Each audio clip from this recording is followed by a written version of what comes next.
આમાં કંઈક આપણે એમ થાય મુસલમાનની વાત કરે છે, થાય કે ન થાય? થાય છે એવું? હા, કેમ? ખાલી આપણે ઓળખક નથી ને એટલે. તો કે ભાષા ફરક છે ને એટલા માટે આપણે એમ થાય છે આ એના ભગવાન છે, આ આપણા ભગવાન, ખાલી ભાષાના કારણે. બાકી પરમાત્મા તો એક જ છે. કોઈ એને અલ્લાહ કીધા, આપણે કૃષ્ણ કીધા, આપણે પરમાત્મા કહીએ. શું કહીએ? પણ આપણે આ જગતમાં આવી એટલે આપણા ગ્રંથની અંદર આપણે આવ્યા હિન્દુ ધર્મની, તો આપણા ગ્રંથમાં શું લખ્યું? પરમાત્મા ક્ષર, અક્ષર અને અક્ષરાતીત. તો અલ્લાહમાં મુસલમાનના સ્વરૂપમાં શું લખ્યું? કુરાનની અંદર લા ઇલ્લા ઇન્નિલ્લાહ. એવી રીતના પાછા આવી રીતે. તો ક્ષર છે એ નાશવાન છે, અક્ષર છે એ અવિનાશી છે, તેનો નાશ થતો નથી. અને અક્ષરાતીત છે એ સૌના કારણોના કારણ છે, બધું કરવાવાળા એ છે. તો લાહ કીધું એને નાશવાન કીધું, અલ્લાહ કીધું એને અક્ષર બ્રહ્મ કીધું, અને ઇનિલ અલ્લાહ કીધું એને સ્વયં અક્ષરાતીત શ્રી પરમાત્મા શ્રી કૃષ્ણ કીધા છે. રાસ લીલા ખેલ કે આયે બરા રબ में तहा बात सब जाहिर કરી ચલ્યા માર્ગ ઇનસે.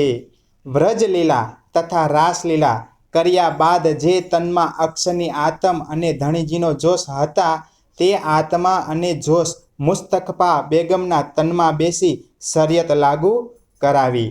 હવે જે રાસમાં અને વ્રજમાં જે શક્તિ કામ કરતી હતી ને એ મોહમ્મદ સાહેબના તનની અંદર આવી. એટલે પરમાત્માની શક્તિ છે ને આ દુનિયામાં કેટલી 3 જગ્યાએ આવી. કેટલી જગ્યાએ આવી છે? એક કૃષ્ણ અવતારમાં, એક મોહમ્મદ સાહેબની અંદર, અને એક દેવચંદ્રજી મહારાજની અંદર, જે અત્યારે આ વાણી લઈને આવ્યા છે તેની અંદર. એ 3 જગ્યાએ શ્રી અક્ષરાતીત શ્રી કૃષ્ણની વાત આવી છે, અને લીલા કરવા એ 3 જગ્યાએ જ આવ્યા છે. બીજે ક્યાંય જ્યાં પછી બીજા આવ્યા છે ને એ બધા વિષ્ણુ ભગવાનની શક્તિ આવી છે. ક્યાં આવી છે? ટોટલિંગ જગ્યાએ. ત્યાં પરમાત્માની શક્તિ આવી નથી.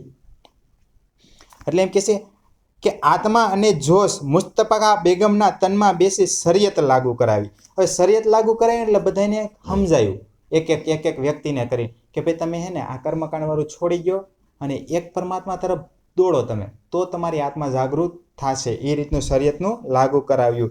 તેણે અલ્લાહ તાલા આવવાની તથા પરમાત્માની બધી હકીકતો ઈશારોથી કહી, પણ આ જ્ઞાન દ્વારા તેમણે ઇસ્લામ ધર્મ ચલાવ્યો. જે મોહમ્મદ સાહેબ જ્ઞાન લઈને આવ્યા ને એની દ્વારા આપણે કોઈ કેમ સ્વામિનારાયણ ચલાવે, કોઈ વૈષ્ણવ ચલાવે, કોઈ આપણે પ્રણામી સંપ્રદાય ચલાવે, તો એણે ઇસ્લામ ધર્મ ચલાવ્યો. કેવી રીતના? કે પરમાત્માનું જ્ઞાન લઈને. छह दिन कुरान में वाके भये जब ता दिन की हकीकत सारी छिपे કહી તબ. અને કુરાનમાં એવું પણ કહ્યું છે કે અલ્લાહ પૂર્ણ બ્રહ્મ આ દુનિયામાં આવીને 6 દિવસ લીલા કરશે, પરંતુ આ બધું ઈશારા રૂપે જ કહ્યું છે અને તેના ખુલાસો કર્યો નહીં. પણ પરમાત્મા જ્યારે મળવા ગયા ને મોહમ્મદ સાહેબ, તો એને એમ કીધું કે 6 દિવસની લીલા કરી છે. મોહમ્મદ સાહેબ તો બધું સમજી ગયા હતા વાતની આખી, પણ મતલબમાં દુનિયાને સમજાવવામાં ખાલી ઈશારામાં જ લખી દીધું કાર્ય કે ભાઈ 6 દિવસની લીલા કરશે. તો 6 દિવસમાં આપણે શું કરતા? 1 2 3 4 5 6 દિવસ તો થઈ જશે કે આવ્યા નહીં. પણ એવી રીતના થાય 6 દિવસ એટલે લીલા વાઇસ કીધા છે. કઈ રીતે? એકવાર શ્રી કૃષ્ણ ભગવાન વ્રજમની અંદર આવ્યા તઈ પરમાત્મા 11 વર્ષ અને 52 દિવસ લીલા કરી. સ્વયં પૂર્ણ બ્રહ્મ પરમાત્માએ લીલા કરી. તે પછી યોગ માયા બ્રહ્માંડમાં ગયા રાસ રમણ કરવા, એ બીજી લીલા. પછી મોહમ્મદ સાહેબના તનમાં આવ્યા, એ ત્રીજી લીલા. પછી ચોથી લીલા દેવચંદ્રજી મહારાજના તનમાં આવ્યા, શ્યામાજી મહારાણી પુનઃ આવ્યા, એ ચોથી લીલા. પાંચમી લીલા મહામતી શ્રી પ્રાણનાથ સ્વામીજીના તનમાં ગયા પાછા, એ પાંચમી લીલા. છઠ્ઠી લીલા આપણા બધાના દિલમાં બેઠા હવે આ વાણીના રૂપમાં, એ છઠ્ઠી લીલા. તો 6 દિવસની લીલા થઈ. तामे एक दिन व्रज में दूसरे दिन रास, एक रात तहा खेले देखे विरह विलास. આ 6 દિવસ તબકાઓનું વર્ણન આ પ્રમાણે છે. પ્રથમ દિવસ વ્રજનો, જેને કુરાનમાં, હવે કુરાનની ભાષા કે એમાં શું લખેલું છે કે આપણે અહીં શું કે પ્રથમ દિવસ વ્રજનો, જેને કુરાનમાં હુદ નબીના ઘેરે આવનાર તોફાન કહેલ છે. આપણે તેમ કહી દઈએ વ્રજમાં આવ્યા અને ઉંદરો કોપે કોપ કર્યો ને એવું બધું આપણે કહીએ ને, વરસાદ વરસાવ્યો ને. પણ અહીંયા એમ કે છે હુદ નબીના ઘેરે આવનાર તોફાન કહેલ છે કુરાનની ભાષામાં. બીજો દિવસ મહારાસ લીલાનો છે, જેને કુરાનમાં નૂહ નબીની કિસ્તીફી પાર ઉતરવાનો પ્રસંગ રૂપે વર્ણવેલ છે. નૂહ નબીની કિસ્તીફી, એ રીતે કુરાનના શબ્દ છે અહીંયા લખેલ. પાર ઉતરવાનો પ્રસંગ રૂપે વર્ણવેલ છે. અને અખંડ રાસની લીલા એક રાતની છે. અને સખીઓએ જ્યાં વિરહ અને વિલાસ સુખનો અનુભવ કર્યો. તો રાસલીલા જ્યાં યોગમાં એમ ને આજ પણ ત્યાં રાત્રિ છે ને અખંડ રાત્રિ છે ને અનંતકાલ સુધી રાત્રિ જ રહેશે. અને અહીંયા અખંડ રાસલીલા ચાલતી રહેશે. મનોરથ પીછે રહે તબ તીસરો ભયો ઈંડ તામે આયે બરારબ આમર ફેલાયા બ્રહ્માંડ. ત્યારબાદ વ્રજ તથા રાસ બંને લીલા અખંડ કરી. એટલે પરમાત્માએ તો વ્રજની લીલા અખંડ કરી દીધી છે અને રાસની લીલા અખંડ કરી દીધી. હવે આપણે જોવાની ઈચ્છા થાય કે ભાઈ આપણે રાસલીલા જોઈ તો ક્યાં જોઈ, કેવી રીતના જોઈ, વિચાર આવે કે અખંડ અખંડ તો કરે છે. તો અખંડ તો આપણે આ વૃંદાવનને ધ્યાનમાં લઈ લે ને કે ભાઈ અહીંયા લીલા અખંડ કરી, અહીંયા નિધિ વની છે. લોકો એમ કે અહીં રાસલીલા રમે, પણ રમે છે અહીંયા વિષ્ણુ ભગવાન રમે. કોણ? પરમાત્મા નહીં. પણ પરમાત્માની જે અખંડ લીલા છે એ જોઈ હોય તો અક્ષર ભગવાનના હૃદયમાં છે. ક્યાં છે? અક્ષર બ્રહ્મ છે ને એના હૃદયમાં સબલિકમાં અખંડ કરેલી છે એ લીલા.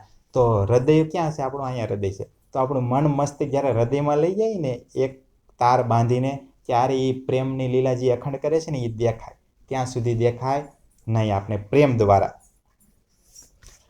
આત્માઓ પરમધામમાં પરત ગઈ તો તેમને ખેલ જોવાની ઈચ્છા અધૂરી રહી જવાને કારણે ત્રીજું કાલમાયાનું બ્રહ્માંડ બન્યું. તો વ્રજમાંથી રાસમાં ગયા ને રાસમાંથી પાછા પરમધામમાં ગયા. પરમધામમાં ગયા તો પાછી ઈચ્છા અધૂરી હતી. અમે માયા પૂરી ન જોઈ કે અમે અધૂરી જોઈએ એમ કીધું. આપણે બધાએ કીધું. તો એ કે તમે તો કહેતા હતા દુઃખ આવે ને આ પથ્થર પાણી આગ પૂંજીને, પણ એ એવું કાંઈ તમે જોયું નહીં. તો ફરી પાછું કહે છે, મોહમ્મદ સાહેબની વાત કરે છે. કોને કરે છે? પરમાત્મા. આ મોહમ્મદ સાહેબ મનોરથે પીછે રહે એટલે મોહમ્મદ સાહેબની થોડીક વાત કુરાનની ભાષામાં ચાલે છે. તો એ કે પાછું બ્રહ્માંડ બન્યું, ત્રીજું બ્રહ્માંડ કહેવાય. ત્રીજું કાલમાયાનું બ્રહ્માંડ બન્યું છે, જેમાં સર્વપ્રથમ શ્રી રાજજી મહારાજની શક્તિએ અક્ષર બ્રહ્મની આત્મ સાથે અરબમાં મોહમ્મદ સાહેબના તનમાં પ્રવેશ કરીને પરમધામના અખંડ જ્ઞાનની હકીકત વાતો ઈશારોથી લખાવી અને ઇસ્લામ ધર્મનો ફેલાવો કર્યો. કે પરમાત્મા શ્રી રાજજી મહારાજ એટલે શ્રી કૃષ્ણ મહારાજની શક્તિ, એની શક્તિ કોણ છે? અક્ષર બ્રહ્મ. તો એને આદેશ આપ્યો, જાઓ મોહમ્મદ સાહેબના તનમાં બેસી શ્યામા મહારાણી અલ્લાહ કામ લખાવો બધું. કેમ કે સાક્ષી તો લખાવી નહીં કે મારા આવવાની, તો લખાવાનું કીધું. હા, લખેલી નહોતી, મુસલમાનમાં લખેલી નહોતી, એટલે એ કે લખો કે મારા આવવાના સંકેતો બધાય. એહી દિન તીસરા રહે 60 બરસ ઓર તીન રબ્બાની કલામ અલ્લાહ કે જબ કો દિયા યાકીન. આ દુનિયામાં થયેલ આ અરબ લીલાના સમયને અલ્લાહ તાલાના પૂર્ણ બ્રહ્મનો ત્રીજો દિવસ કહ્યો છે. તેમના મોહમ્મદ સાહેબના તનમાં 63 વર્ષ લીલા કરી. અને કુરાનની પાક જે અલ્લાહ તાલાની રહસ્યમય વાણી છે, જેના દ્વારા સંસારને એક ખુદા પારબ્રહ્મ પર યકીન શ્રદ્ધા અપાવી તેમની બંદગી આરાધના કરાવી. હવે મોહમ્મદ સાહેબની અંદર બેસીને 63 વર્ષની લીલા કરી. તો 63 વર્ષ લગીને શું સંદેશો આપ્યો બધાને? જેટલા ત્યાં અરબ ધરતી ઉપર બધા હતા ને એને કે એક જ પરમાત્મા ઉપર વિશ્વાસ રાખો, એની જ બંદગી કરો અને એની જ આરાધના કરો. કેમ કે એ જ્યારે આવશે ને તે તમારાથી નહીં થાય એવું, એટલે કે અત્યારથી ને ચાલુ કરજો એમ કીધું. શું કીધું? ત્યારે તો એટલો કર્મકાંડ ફેલાયેલો હતો ને એની કોઈ સીમા છે નહીં. આ તો એનું ફિલ્મ છે મોહમ્મદ સાહેબનું. ત્યારે એમાં જોઈને તો જ્યારે મોહમ્મદ સાહેબે આદેશ આપ્યો ને કે એક જ પરમાત્માની પૂજા કરો બધું, તો પછી ત્યાંથી તો વિરોધ ચાલુ થઈ ગયા. ત્યાં શું ચાલુ થઈ ગયા? હા, મક્કા છોડીને મદીનામાં જવું પડ્યું. શું કામે જવું પડ્યું? કે આપણે હું કહું ભાઈ એક પરમાત્માની પૂજા કરવી છે, તો અહીંયા તો અલગ દેવી દેવતાની બધાની આરાધના કરતા હોય, તો પછી શું કે આ અલગ પાર્ટીનો છે કે ન કે હે, અને અમારી પાર્ટી અલગ છે. આ બધાને માને છે ને આ એકને જ માને છે. તો એવી રીતના મોહમ્મદ સાહેબે રે એવું છું કે પરમાત્માએ તો મને આમ કીધું છે, હવે આ લોકો કોઈ સમજતા તો નથી, હવે કરવું હું? તો મોહમ્મદ સાહેબને અલગ જવું પડ્યું. જ્યારે પરમાત્મા એ કે ન્યાયાધીશ બનીને આવશે ને ત્યારે તમારો બધાનો વારો એમ કીધું. હું કીધું મોહમ્મદ સાહેબે? હું તો મારા રસ્તે હાલું છું, મને મારા પરમાત્માએ કીધું છે જો તમારે હાલવું હોય તો તમે આવજો. તો ધીમે ધીમે એક એક કરીને જે વ્યક્તિ સમજતા ગયા એ આવતા ગયા, અને ધીમે ધીમે એની સંખ્યા વધતી ગઈ મોહમ્મદ સાહેબની સત્ય જ્ઞાનની. તો પછી જ્યારે મક્કા મદીનામાં પાછા ગયા, એટલે મદીનામાં પાછા મક્કામાં ગયા, એમ નહીં, ત્યાં કર્યું પછી પાછા મક્કામાં ગયા. પાછા મક્કામાં શું કામે ગયા કે કીધું ને શરીયત લાગુ કરવાની છે, પરમાત્મા એક જ છે. ત્યાં તો માનતા તો નહોતા, કરાવવાની તો છે જ પરમાત્મા. તો ત્યાંથી થોડા ઘણા જાયગા ને એ બધાને વાત કરીને પછી ધીમે ધીમે અહીંયા મૂર્તિ એટલી બધી હતી ને તો બધી મૂર્તિઓને તોડી નાખી બધી, કે આજથી અમે ખાલી એક જ પરમાત્માની બંદગી અલ્લાહ તાલાની કરશું, હવે કોઈ દી અમે મૂર્તિ પૂજા કરશું નહીં. તો ત્યાંનો સમય કેવો હતો ખબર? અત્યારે અત્યારની દુનિયા બહુ સમજુ થઈ ગઈ છે, એટલે તરત ગ્રંથો વાંચ ભણેલ ગણેલ દુનિયા થઈ ગઈ ને, એટલે તરત ભાઈ હું અહીં ખોટું બોલતો હોય ને તો તમે પુસ્તક વાંચીને જોઈ લો ભાઈ ભાવેશભાઈ હાસું બોલતા હતા કે નહીં, એટલે સમજુ દુનિયા થઈ. પણ તે બધા અભણ હતા. હું ખાલી મૂર્તિ બનાવીને કહેતો ને આ તમારા પરમાત્મા છે એટલે બધા માનવા માંડતા. એટલે મોહમ્મદ સાહેબ એમ કીધું કે આ દુનિયા એવી રીતના તમે હકવો છો, આ કોઈ પરમાત્મા નથી તમારા. કે કોઈ રાજા આવીને એમ કે તમે આને માનો એટલે તમે માનવા માંડો. કોઈ એની જગ્યાએ પાછો નવો રાજા આવે એની મૂર્તિ એના વંશમાં થયા હોય એની મૂર્તિ બનાવી કે આ પરમાત્મા છે આને માનો. કે એ રાજા જેમ ફરે એમ મૂર્તિ ફરે. તો એવી રીતના સિસ્ટમ હતી. તો એ સિસ્ટમને મોહમ્મદ સાહેબે હટાવી. એ કે એક જ પરમાત્મા છે, કાંઈ એક બે ત્રણ કે રાજા ફરે એમ કાંઈ પરમાત્મા ન ફરે. એ કે તો એ બધી વિસ્તારથી મોહમ્મદ સાહેબે સમજાવી દીધું. એટલે એમ કે ત્રીજા દિવસની લીલા શરતના રૂપમાં બધી લીલા સમજાવી. એહી કથા બહુત હે વિસ્તાર નહીં સુમાર, પર એ ચોથે દિન કી સૈયા કરો વિચાર. કે અરબમાં જે ત્રીજો દિવસની લીલા અને કુરાનના અવતરણ થયું તે લીલા તો બહુ વિસ્તાર છે, કે એનો કોઈ માપ નથી, એટલો બધો વિસ્તાર છે કથા કરવા બેહીને તોય. કે પણ હે પરમધામની આત્માઓ, હવે તમે ચોથા દિવસની જે લીલા છે ને તેના ઉપર થોડો ઊંડાણમાં વિચાર કરો. કે જે વિચાર કરવા જેવી વસ્તુ છે ને એ ચોથા દિવસ ને પાંચમા દિવસમાં છે. કેમાં છે? એ કે હવે પરમાત્મા આવ્યો ને આખીરમાં જે ગ્રંથ આવવાનો છે ને એ આ ગ્રંથ આવવાનો હતો, તો કે એની ઉપર વિચાર કરવાનો છે. પૂરું જ્ઞાન એમાં આવ્યું છે. કે હવે આપણે હવે મોહમ્મદ સાહેબની આ બધી વાત શું કામ કરે છે શરૂઆતમાં? કે પહેલેથી જ આપણે જો સમજાઈ જાય ને તો આપણે પરમાત્માના આવવાની સમજણ થઈ જાય કે કેવી રીતના કડી જોડે. કે ડાયરેક્ટ તો એમ કહી દો ભાઈ પરમાત્મા આવી ગયા તો થોડા કોઈ માની લે. તો એટલે કડી સમજાવે છે કે પેલા મોહમ્મદ સાહેબમાં તન દિલમાં બેહીને લખાયું, પછી શ્રી કૃષ્ણ પરમાત્મા રાસલીલા કરી તો સુખદેવ મુનિના તનમાં બેસીને થોડુંક લખાયું, બધામાં થોડું થોડું લખાયું, એમાં વાત કરે છે. પછી એની હકીકત વાત કરશે કોની? ચોથા દિવસની અને પાંચમા દિવસની. કે હવે હું આમાં બેસીને મેં બ્રહ્મલીલા કરી. કેવી કેવી? કૃષ્ણ લીલા બ્રહ્મલીલા, અરબની ધરતી બ્રહ્મલીલા. તો અહીંયા હતી ને બ્રહ્મલીલા થઈ દેવચંદ્રજી મહારાજના તનમાં અને શ્રી પ્રાણજીના તનમાં લીલા. એટલે એટલે કહેવા શું માગે છે ખબર છે? અહીંયા બધું સમજાય. કૃષ્ણના તનમાં આવ્યા તો કોઈ કૃષ્ણ માને, પછી મોહમ્મદના તનમાં આવ્યા તો કૃષ્ણને ભૂલીને મોહમ્મદને માને, કોઈ મોહમ્મદના તનને આવ્યા તો દેવચંદ્રજી મહારાજના તનમાં આવ્યા તો કોઈ મોહમ્મદને નહીં માને, કૃષ્ણની ન માને. તો એમ કે દેવચંદ્રજી છે ને એ જ હાસા છે એમ માની. પછી દેવચંદ્રજી નહીં માને કે પ્રાણનાજીમાં ગયા છે તો કે પ્રાણનાજી જ હાસા છે. એટલે વિસ્તારથી સમજાવે છે કે કોઈ ભૂલો ન પડે કોઈ વ્યક્તિ, કે આ બધામાં શક્તિ કામ કરવા વાળી તો એક જ છે. એટલે તમે તન ફર્યા છે ને તો તનની પાછળ ન પડતા. કે ભાઈ ઝઘડા કરવા ન બેહતા કે આજ મોટું છે આજ મોટું. મેં જ તનમાં પાંચેમાં લીલા કરેલી છે કે બીજા કોઈ કરેલી નથી. જબ મોહમ્મદ સાહેબ કે 9 સદી બી તક 9.25 બાકી રહે 10મી કી બુઝરક. જ્યારે મોહમ્મદ સાહેબના તન છોડીને 9 સદી વીતી ગઈ અને 9 સદી વીતી ગઈ અને 10મી સદીના પૂર્ણ થવાને 9.25 વર્ષ બાકી રહ્યા, ત્યારે 990 વર્ષ અને 9 મહિના બાદ એ મહાન મંગલમય સમય આવી પહોંચ્યો. તો મોહમ્મદ સાહેબે જ્યારે બધાને જ્ઞાન આપતા હોય ને તો એની પાસે આપણી જેમ બેઠા હોય ને એમ બેઠા હોય બધા. કેમ કે પ્રભુ આવ્યો એટલે એની પાસે જ્ઞાન. તો એને કીધું કે તમે જ્યારે તમે વાત તો કરો છો કે પરમાત્મા આવશે, તો એની લખાણ તો હોવું જોઈએ ને ભાઈ ક્યારે તમે તમારા ગયા પછી ક્યારે આવશે. તો એ અહીં કહે છે કે મારા ગયા પછી 990 વર્ષ ને માથે 9 મહિના થાય છે ને તો એ પૂર્ણબ્રહ્મ પરમાત્માનું આગમન થશે. કે દેવચંદ્રજી મહારાજનું આગમન થશે. કે એટલે કે છે સાલ 990 માસ 9 હુએ રસુલ કો જબ રૂ અલ્લાહ મિસલ ગાજિયો સૈયા ઉતરે તબ. એટલે કે છે મોહમ્મદ સાહેબને તન છોડીને જ્યારે 990 વર્ષ અને 9 મહિના વીતી ગયા ત્યારે શ્રી રાજજી મહારાજના હુકમ અનુસાર શ્રી શ્યામા મહારાણી પોતાની ઉમ્મત બ્રહ્મસૃષ્ટિ જેને કુરાનમાં મર્દોની જમાત કહી છે અને તેમને લઈ આ મિથ્યા જગતમાં જુદા જુદા નગર ગામ અને જાતિઓમાં આવીને પ્રવેશ કર્યો છે. એટલે મહામતી પ્રાણના સ્વામીને જગાએ જગાએ જવું પડ્યું. કેમ કે મુસલમાનના ધર્મમાં આવી, આપણા હિન્દુ ધર્મમાં આવી અને અલગ અલગ ગામોમાં ગઈ પાછી. તો સૌથી વધારે એમ કે છે કે બ્રહ્મપ્રિયા ઉતરી ને ગુજરાતમાં બહુ ઉતરી છે. જાજી બ્રહ્મપ્રિયા ગુજરાતમાં ઉતરી છે. પછી કોક બ્રહ્મપ્રિયાઓ મુસલમાનમાં ઉતરી, કોક બીજે ઉતરી. પણ દેવચંદ્રજી મહારાજે કીધું છે આ વાતો, મારી વાત નથી. એણે કીધું કે જાજી ગુજરાત પ્રત્યે જ ઉતરેલી છે એટલે એને તમારે ભ્રમણ વધારે કરવું પડશે.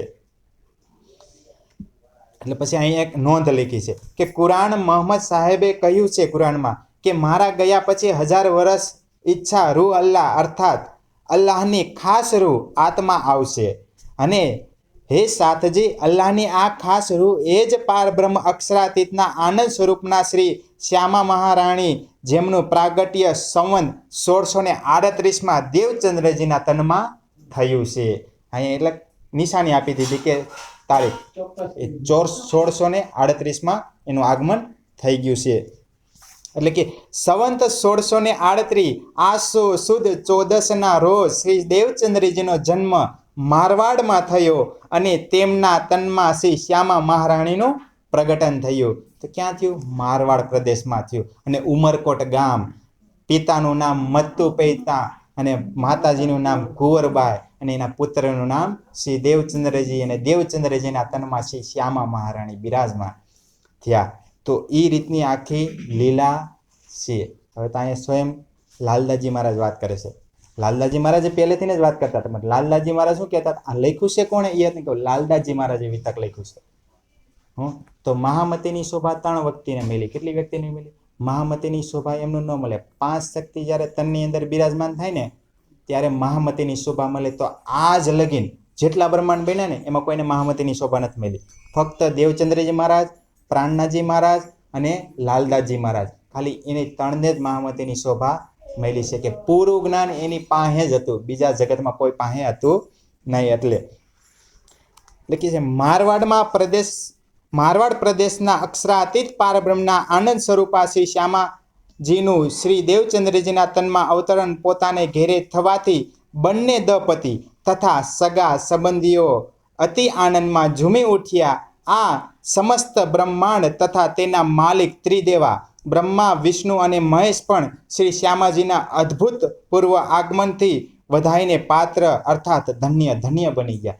કે આખી દુનિયા, આખું બ્રહ્માંડને કે એટલું આનંદમાં આવી ગયા ને બધા. કેમ કે જે આજ લગીન કોઈ ગોતી ન હોય તો એ ગયું ને કે મુક્તિ કેવી રીતના મળે, એ સ્વયં કે શક્તિ આવી ગઈ છે. એ શક્તિ આવી ગઈ ને તો કે આખું બ્રહ્માંડ ઝૂમી ઉઠી કે હવે તો અમારો મુક્તિ થઈ જ ગઈ, હવે અમને મળી ગઈ. કે જે મુક્તિના સ્વયં દાતા છે ને એ આવી ગયા. કે કેટલા વર્ષોથી આ વાટ જોતા હતા, યુગો વાટ જોતા હતા કે 28ના કલયુગમાં આવશે, 28ના કલયુગમાં આવશે ને એ ઘડી આવી ગઈ છે. એ કે સુખદાયી સબન કો અખંડ કરણ હાર વિશ્વ બંદે અક્ષર લો સુકે પરિચિત સો કહ્યો વિચાર. એ કે સુખદાયક કે આખા વિશ્વને કે સુખ આપનાર આવી ગયા છે. અખંડ કરણહાર એ કે બધું અખંડ કરવા માટે આવ્યા છે. અને વિશ્વ બંદે અક્ષર લો કે આખી દુનિયાને હે ને અક્ષર બંધથી આગળનું જ્ઞાન જ નહોતું કોઈને. અને સુખે પરિચિત કહ્યો વિચાર, એટલે સુખદેવ મુનિ પરિચિત રાજાને કહે છે આ વાત કે પરિચિત વિચાર કરજે, હું તને જે કહું છું ને યાદ રાખજે કે આખી દુનિયા હે ને અક્ષર બ્રહ્મમાં જ હલવાણી છે. ક્યાં કે એની જ પૂજા આરાધના બધું કરે છે, પણ એનાથી કોઈ આગળ જઈ ગયું નહીં. એ પરમાત્માને કોઈ દર્શન હજી કર્યા નથી. પણ હવે કે એ શક્તિ આવી ગઈ છે કે દેવ, દાનવ, બ્રહ્મા, વિષ્ણુ, મહેશ બધાને પ્રધાન સુખ આપશે, આનંદકારી કરી દે છે બધાને. એટલે કહે છે કે અહીંયા સાક્ષી મૂકી છે પ્રાણનાથજી મહારાજે કે શ્રીમદ ભાગવતના એટલામાં શ્લોકમાં આ લખેલું છે કે આખી વિશ્વ તો અક્ષર બ્રહ્મને સર્વોપરી સર્વશ્રેષ્ઠ માને છે, તેમની વંદના કરે છે, પરંતુ અક્ષરની પાર અક્ષરાતીત પાર બ્રહ્મની શક્તિ બુદ્ધ તથા કલ્કી અવતાર રૂપે આવશે અને જે સત્ય ધર્મનો વિસ્તાર કરશે. આ હકીકત પર એટલી જ જાહેર છે. તો શ્રીમદ ભાગવતના નિમિત્ત શ્લોકમાં આ વિશેષ સંકેત છે. તો શ્રીમદ ભાગવતના શ્લોકમાં ભાગવત સ્કંધ 12મો બીજો અધ્યાય 37 અને 38 નામની ચોપાઈ મેં આજે સવારે જોઈ કે આ લખેલ છે કે નથી. અને લખેલું છે તો શ્રીમદ ભાગવતમાં કઈ રીતે લખેલું છે તો એમાં કાયદેસર લખેલું છે. ઈ અહીં ચોપાઈ બોલતો ઈ કે દેવાપી સંતનું ભ્રાતા મરુ છે કાસુ વંશજ કલાપ ગ્રામ આ સાથે મહાયોગ બલા મિત્રો. કે આ ચોપાઈ છે ને અહીંયા લખેલી છે શ્રીમદ ભાગવતમાં. કે કોણ આપે છે? મહામતી પ્રાણના સ્વામી કહે છે કે દેવાપી. તો દેવચંદ્રજી મહારાજ છે ને એ દેવાપીનો જીવ છે. કોનો જીવ છે? અંદર જીવ છે ને. અને સંતનું ભ્રાતા, તો સંતનું એટલે અહીં ભીષ્મ પિતા હતા ને, ભીષ્મ પિતાના રાજા શાંતનુ ભાઈ દેવાપી, એના શાંતનુ, ભીષ્મ પિતાના ભાઈ શાંતનુ ત્યાં એને દેવાપી હતા. એના ભાઈ હતા ને એ દેવાપી હતા. ભીષ્મ પિતા બધાને ખબર હશે ને. તો હા, તો ત્યાં કહે છે કે તઈની વાત છે. આ બધી દેવાપી નામના તો એ જીવ હતા. તઈ એને હે ને બહુ કદરૂપા હતા. તો તઈ તો કેવું હતું કે હારો વ્યક્તિ હોય ને એને રાજગાદી હોપે. તો રાજગાદી દેવાપીને ન મળી, મોટા હતા તોય. તો એટલે શું કાર્ય એ કે મને કે દુનિયામાંથી રસ ઉડી ગયો છે અને ભક્તિ કરવા એ માટે હિમાલય તરફ ગયા. તો હિમાલય તરફ ગયા એટલે ક્યાં કીધું? કલાપ ગ્રામમાં રહે છે. ક્યાં કીધું? એટલે કલાપ ગામ આ સાથે. તો ત્યાં ગયા, જઈને ત્યાં તપસ્યા કરવા લાગે. પહેલા તો મરુ નામનો જીવ હતો, ત્યાં તપસ્યા પહેલેથી જ કરતા હતા. તો એને કીધું કે ઓહો આવો આવો એ કે દેવાપી. તો એ કે તમે મારું નામ કેવી રીતના જાણો? એ કે હું તમારું બધું જાણું છું, તમે રાજા છો. તો એ કે તમે એ કે શું કરવા તમે તપસ્યા કરો? પછી થોડીક વાર્તાલાપ થઈ આગળ. આ તો હું આગળ વધારી દઉં છું. પછી ત્યાં ત્યાં શું કીધું કે મારે પરમાત્માની ભક્તિ કરવાની છે કે 28ના કલયુગમાં જે આવવાના છે ને એટલા માટે તપસ્યા કરું છું. તો દેવાપી કે તે મારે કરવી છે. તો એણે કરી અને પરમાત્માએ દર્શન આપ્યા. દર્શન આપીને શું કીધું કે વરદાન તો માગે ને, તો વરદાન માગીને કીધું કે જ્યારે 28ના કલયુગમાં એ પાર બ્રહ્મ અવતરિત થવાના છે ને તો એ તમે અમારા તનમાં બેસીને તમે લીલા કરજો. તો એટલે એમ કીધું કે એટલે અહીંયા એ ચોપાઈ બોલે કે શ્રીમદ ભાગવતમાં લખાણ છે તો એ કે સત્ય ધર્મની સ્થાપના થાય છે. શ્રીમદ ભાગવતમાં ચોખ્ખા શબ્દમાં લખેલું છે પણ કોઈને સમજ આવતી નથી. કેમ? કે માયાનો વિસ્તાર જ એટલો છે. સમજ નથી આવતી એનું કારણ શું છે ખબર છે? મેં એકવાર ગાદી લઈ લીધી ને તો કોઈ મૂકવી જ નથી. એટલે સમજમાં આવતું નથી. નહીં મારી રાજશાહી પાઠશાહી વહી જાય તો.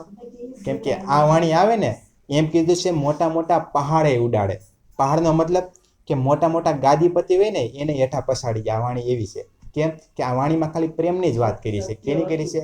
સત્ય વસ્તુની. ત્યાં કોઈ ગાદીપતિની વાત. અહીંયા એમ કીધું વાઘ બકરી સાથે ચરે. વાઘ બકરી કોઈ સુધી સાથે ચરે? પણ એટલે એમ કીધું ગુરુ અને શેલો. અત્યાર લગીને ગુરુ શેલાનો રિવાજ હાલતો હતો, પણ આ વાણી આવશે ને ગુરુ શેલાનો રિવાજ નહીં આવે. અંગ અને અંગનીનો સંબંધ હોય છે. કેનો હોય છે? તમે સખી હું સખી. કોણ ગુરુ ને કોણ શેલો? તો આપણા પતિ પત્ની હોય તો આપણી પતિ કોઈ ગુરુ શેલો બની ગયા? ન ભાઈ, પતિ પત્ની જ છે. તો શ્રી કૃષ્ણ પરમાત્મા આપણા પતિ આવ્યા કે ન આવ્યા? તો આપણે એમ કહીએ મારા ગુરુજી આવ્યા? નહીં, મારા પ્રિયતમ આવ્યા છે આપણે એમ કહીએ છીએ. તો ત્યાં શેલો વાળો ભાવ રહ્યો નહીં. એ કે હું એનો શેલો નથી અને એ મારા ગુરુ નથી. 17 સાલ મહારાજ જ્યારે પ્રાણનાજી મહારાજને લેવા જાય અને એની ઘરે પધરામણી કરે પ્રાણનાજી મહારાજ, તો બધાય તે રાજા હોય 17 સાલ મહારાજ. તો વિચાર કરે કે આવી કે સેવા કરે છે કે પ્રાણનાજીની કે, અને આ રાજા થઈને બધા એવો વિચાર કરતા. શું કામ વિચાર કરતા હોય? કે એની પાઘ ઉતારીને મૂકી દઈએ બધી. દુનિયાને ન ખબર હોય પણ 17 સાલ મહારાજ સાકુમાલ નામની આત્મા હોય એની અંદર. એટલે એને બધી ખબર હોય કે આ મારા પ્રિયતમ છે, આ કોઈ મારા ગુરુ કે કોઈ સંત કે કોઈ ફકીર નથી, આ મારા પ્રિયતમ શ્રી અક્ષરાતી શ્રી કૃષ્ણ છે. તો દુનિયાને પહેલા આરતી જ્યારે પહેલી આરતી ઉતારે ને જ્યારે, તો એ કહે મારે આ બધાને પહેલા સમજાવવા પડશે. જો હું નહીં સમજાવું ને તો એ કે એના મનમાં સંદેહ રહી જાય કે આવું કરે છે 17 સાલ રાજા એમ. ત્યારે સમજાવે, બધાને સમજાવે કે તમે જે વિચાર કરો છો ને આજ લગીન દુનિયામાં પરંપરા હાલી આવી છે. બધાને કીધું કે ગુરુ અને શેલો હોય એ આ રીતની એની કાર્યરત હોય કે મર્યાદા હોય બધી રીતની. પણ એ કે આમાં મર્યાદા હશે નહીં. કેમ? કે આ મારા સ્વયં પ્રિયતમ છે, હું એની અંગના છું. હું જે કહીને એ જ કરશે મારા પ્રિયતમ. હું એમ કહીને મારી આ ઈચ્છા છે તો તમે એ કરવું પડશે મારા પ્રિય તમને. પણ છેલ્લો અને ગુરુ, છેલ્લા અને ગુરુ એમ વચ્ચે હોય ને, હું મારા ગુરુને કદાચ એમ કીધું ગુરુજી તમારે આમ કરવાનું છે, નહીં કરે. કેમ કે ભાવ શેનો છે? હું તારો ગુરુ છું, તું કેમ થાય, હું કહું એમ થાય. ઈ પહાડ ઉડાડશે એમ કીધું. હું કીધું એ જે પહાડ છે ને એ ઉડાડી દે છે સર્વ લોકોના બધાયના. અર્થાત ભીષ્મ પિતા રાજા શાંતનુના ભાઈ દેવાપી તથા ઈશાકુ વંશના ઉત્પન્ન થયેલ સૂર્યવંશી મરુ રાજા અને બંને મહાયોગ બળથી જ આ સમયે કલાપ નામના ગામમાં રહે છે. અને આ બંને રાજા કળિયુગના અંત સમયમાં ભગવાનની આજ્ઞાથી પાછા અહીં સૃષ્ટિ પર આવીને પ્રથમની પેઢી વર્ણના તથા આશ્રમમાં ધર્મમાં લોકોના વિસ્તાર કરશે. કે આવીને બધાના ધર્મ ગ્રંથોની અંદર હે ને કે વિસ્તાર કરશે સત્ય જ્ઞાનનો. પણ કોઈ માનશે નહીં, સત્ય જ્ઞાન તો બધે આપશે જ કે. પણ આ બંને રાજાઓએ સતયુગમાં જાહેર થયેલી જ્ઞાન દ્વારા પોતાના ચક્રવર્તી રાજાને છોડીને તપસ્યા કરી હતી. તેમણે કળિયુગના બુદ્ધ નિષ્કલંક અવતારના કાર્ય માટે સૃષ્ટિ પર પોતાનો જન્મ થાય એવું વરદાન માંગેલું. અને આ વરદાનને પરિપૂર્તિ થઈ અદ્ભુત અલૌકિક અજ્ઞાન વિસ્તાર દ્વારા સત્ય ધર્મનો પ્રકાશ કરાવ્યો અને શ્રી દેવચંદ્રજીના તનમાં દેવાપી રાજાનો જીવ પ્રવેશ કર્યો. હવે અહીંયા હે ને વિસ્તાર સમજાઈ દો આખો, કે કલયુગના આયુષ્ય આપણે અત્યાર લગીને એમ કહે છે કે કળિયુગની આયુષ્ય હજી બહુ બાકી છે, કે છે ને કે હજી તો કેટલા 5000 વર્ષ જ ગયા છે. આપણે બધા એમ કહીએ છીએ કે પણ 5000 નહીં, હવે અંત હાલે છે. શું હાલે છે કળિયુગનો? નકર કળિયુગની આયુષ્ય કેટલી છે? 4,32,000 છે. કેટલી છે? હવે એના તો હજી 5000 જ ગયા છે. તો કેટલો સમય બાકી કહેવાય કે નહીં? પણ નથી બાકી. કેમ? એ કે સૂર્યગ્રહણ અને ચંદ્રગ્રહણ પડે ને એનાથી એ કે આયુષ્ય ઓછી થાય. તો અહીંયા હે ને શ્રીમદ ભાગવતમાં લખેલું છે 12મા સ્કંદમાં અને બીજા અધ્યાયમાં અને 34મા શ્લોકમાં કે કળિયુગનો આયુષ્ય દેવોના 1200 વર્ષ જેટલું અને ત્યારબાદ સત્યુગનો પ્રારંભ કર્યો છે. શ્રીમદ ભાગવતમાં જ લખી દીધું. પણ શ્રીમદ ભાગવત વાંચવા વાળા છે ને ઈ એમ કે હજી તો બહુ મોટો બાકી છે કળિયુગ. કેટલું અજ્ઞાન ફેલાય છે દુનિયાની અંદર. એટલે કે 1200 વર્ષ જેટલું અને ત્યારબાદ સતયુગનો પ્રારંભ થશે. તો અહીંયા શું કે છે ખબર? કે શાસ્ત્રએ આવરદા કહી કલયુગ કી 4,32,000 કાટે દિન પાપે लिख्या माहे शास्त्रो सो पाओये अर्थ अंदर के विचार. તો શાસ્ત્રમાં આવરદા કેટલી લખી છે કે ગ્રંથમાં લખે તો દીધો કે 4,32,000. તો પણ એ કે એનું સત્ય બતાવ્યું છે કેવી રીતના 32,000 પૂરા થઈ જાય છે એમ. તો અર્થાત सोले से लगे रे साका सालवाना का संवंत 1735 बैठाने साका विद्याभिनंद का यो करे शास्त्र और ज्योतिष. એ કે જ્યોતિષે કેવા વાળાએ કહી દીધું છે, શાસ્ત્ર કેવા વાળાએ કીધું છે, બધાએ કીધું છે કે આટલા જ વર્ષ કળિયુગના રહ્યા છે. એટલે હવે એ કે સત્યની સ્થાપના આવવા જઈ રહી છે. સત્યની સ્થાપના જાય ને તો જ કલ્કી અવતાર આવે, ત્યાં સુધી આવે નહીં. તો આ કલ્કી અવતાર થઈ ગયો છે 1635માં શ્રી દેવચંદ્રના તત્માં ત્યાંથી લાગુ થઈ ગયું છે સત્યની સ્થાપના. તો હજી લગીને આપણે જો વાટું જોઈશું ને તો આમનું વયા જાય છે દિવસો અને આપણા શરીરનો અંત જ નહીં આવે અને ભટકા જ રાખશું આપણે. એટલે અર્થાત શાસ્ત્રોને કળિયુગની આયુષ્ય 4,32,000 વર્ષ હોવાનું દર્શાવેલ છે. પરંતુ સૃષ્ટિ પરના પાપો હવે ચોખવટ કરે કે સૃષ્ટિ પરના પાપોના ભારને લઈને તેનો ક્ષય થઈ ગયેલો છે. તેનો મર્મ અંતસ્કરણ પૂર્વક નિર્મળ બુદ્ધિથી વિચારવાથી પામી શકાશે. કે આ વાત ઉપર તમે વિચાર કરશો ને તો જ તમને સમજાશે, નકર સમજાશે નહીં. કે પાપ વધે ને એટલે આયુષ્ય નાની થાય. કે આપણે પેલા 100 વર્ષ જીવતા હતા ને, હવે જીવી છે 100 વર્ષ થાય છે ને આયુષ્ય નાની. આમાં સમજાય છે. પણ જ્યારે આમ કહે તો 4,32,000 વર્ષ હજી છે. એટલે ભાઈ 32 નથી, તમે આપણી આયુષ્ય સામું જોવો ઘટી ગઈ. તો કલયુગની ઘટી ગઈ છે હવે ભેગી ભેગ, ખાલી એની વધતી રહી છે એવું નથી. એટલે એમ કીધું કે સમય આવી ગયો છે તો શ્રી કૃષ્ણ પરમાત્માના શરણોમાં લાગી જાઓ.